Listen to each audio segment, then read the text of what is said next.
Did you know that every 15 seconds a home burglary occurs in the United States? This means that approximately 4,800 burglaries happen every day, and the police can only solve 13% of all the reported cases. So yeah, home security is nothing to be joked about, and so I won't. But still, don't worry. It's not like you need to turn your house into a fortress to feel safe.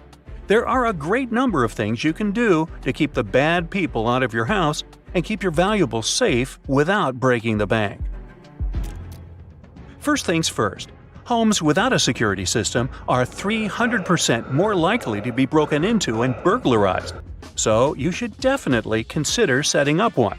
However, there are many different types of security systems out there. That's why it can get overwhelming to choose the best one for your specific needs, desired level of protection, and budget.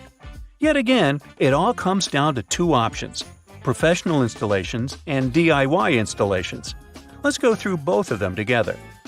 Professional installed systems require professional monitoring and usually have contracts that are likely long-term. Professional systems come with fees. However, companies usually require lower upfront equipment costs since they will spread the cost throughout the course of your contract. Once you decide on a professional installation, the company will first schedule an appointment with one of their experienced technicians who can conduct a security assessment and explain all your options to you. And as long as your contract is valid, you can report any problems you have with the system to them so they can make sure the equipment works correctly. All in all, you should pick professionally installed security systems if you want to put up your feet and relax instead of watching long hours of tutorial videos or reading pages of manuals. Still, professionally installed security systems may not work for you, especially if you're a renter, due to the contract commitment conditions. Or maybe you're not a renter, but you simply have budget limitations. That's where DIY installations come in handy. The greatest thing about DIY systems is that while the average monitoring price is around $50 per month on professionally installed systems, it is around $28 a month on DIY ones. Plus, there are no installation fees with DIY systems either. Yet again, you should expect higher upfront equipment costs if you're going to pick this option.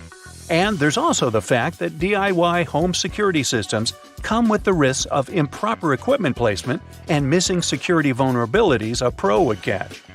At the end of the day, the most important thing you need to do before choosing a system is evaluate the needs of your neighborhood as well as your house. Did you know that 34% of burglars simply use the front door when breaking into a home? That means if your door is not strong and secure enough, you're basically inviting the burglars in. So, setting up security systems is not enough. You need to inspect all your exterior doors too. Make sure the door frames are strong and the hinges are protected. You can always use door reinforcement kits to add extra protection. If your door has a mail slot, don't forget to check if it's possible for someone to reach through it to unlock the door. When moving into a house or an apartment that was previously occupied by someone else, change the door locks. This is the easiest way to ensure that no stranger can just walk into your house using the keys. One other way to boost security for your door is to use wireless doorbell cameras. This one from Amazon is extremely user-friendly. It's 100% wireless, it has a built-in rechargeable battery that can last 1 to 2 months, so you won't have to charge those too often. You can track the battery situation from the phone app.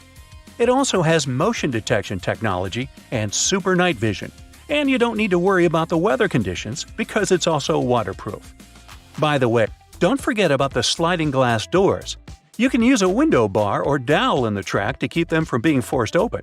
Or you can add a door sensor or glass break sensor to get alerted if and when someone is tampering with them.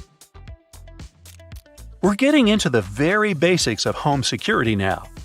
The percentage of burglars entering a home through a window is as high as 23%. The main reason for that is because most of the time, people forget to lock their windows. Yet again, burglars can always break the glass. If you don't want that to happen, you can try reinforcing the glass with window security film, adding window bars, or installing window sensors.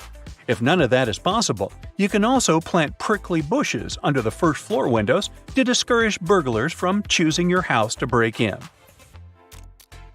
Now, what's the difference between an actor and a burglar? Burglars don't like to be in the spotlight. That's why having outdoor lighting is to your advantage. Lights should be placed around your front and backyards, along pathways, and near the garage. To make your outdoor security lights more effective, you can use motion-activated ones. Take this one for example. It's solar-powered, so it'll help you save energy. But that doesn't mean you won't have any light once the clouds cover the sky. It's able to run 4 to 5 nights on rainy days. Also, don't allow the burglars to play hide-and-seek. While trees and shrubs may make your home look more beautiful, they also provide a convenient hiding spot for burglars. That's why you should trim down trees and plants, at least the ones close to your house that could be used for cover. Choose smaller flowers and bushes instead, so that burglars don't have a hiding spot to wait for you to leave your home. The same thing goes for any lock gates, sheds, or other outdoor buildings you have. Make sure those places are locked. Burglars can use stools and ladders to climb in from the windows too, so don't tempt them by leaving one outside. Now this one goes without saying, but I will anyway. Lock the garage. Even if there's no access to your home through there, it's likely that you still have plenty of valuable stuff stored in there that burglars might be interested in. It's also wise to store your garage door opener inside your house rather than leave it in your car. This way, you'll be preventing burglars from easily taking it. If you use a security code to open your garage, then keep it confidential and avoid entering it in front of other people, including neighbors. Some neighbors, well, you just don't know. Installing a driveway alarm will also help secure the garage. Now these days, not just burglars but porch pirates, aka package thieves, are a big problem too. Last year, almost 1 in 7 Americans fell victim to them. This is where security cameras prove to be useful. First of all, they work as a deterrent, and secondly, if someone were to really steal your package, you'd be able to identify them thanks to the security footage. If you can't spare some money to get a good security camera for the time being, you can opt for a fake one. They're a lot cheaper, and they will help make your home look more secure than it actually is. This one is worth considering if you're searching the market. It contains a flashing light which makes it look as realistic as it gets. Now last but not least, having a safe wouldn't hurt. And don't worry, it doesn't have to be one of those uncrackable giant titanium ones in the heist movies, like Ocean's 23. Burglars may still be able to break into your house despite all the precautions. So you still need to make sure your valuables are protected at all times. You can hide all things important from your expensive jewelry to your vital documents in there just to be extra safe. If you're going to get yourself one, make sure it is fire-resistant, waterproof, and heavy enough that a thief can't pick it up and walk away with it. As they say, better safe than sorry. That's it for today. So hey, if you pacified your curiosity, then give the video a like and share it with your friends. Or if you want more, just click on these videos and stay on the bright side.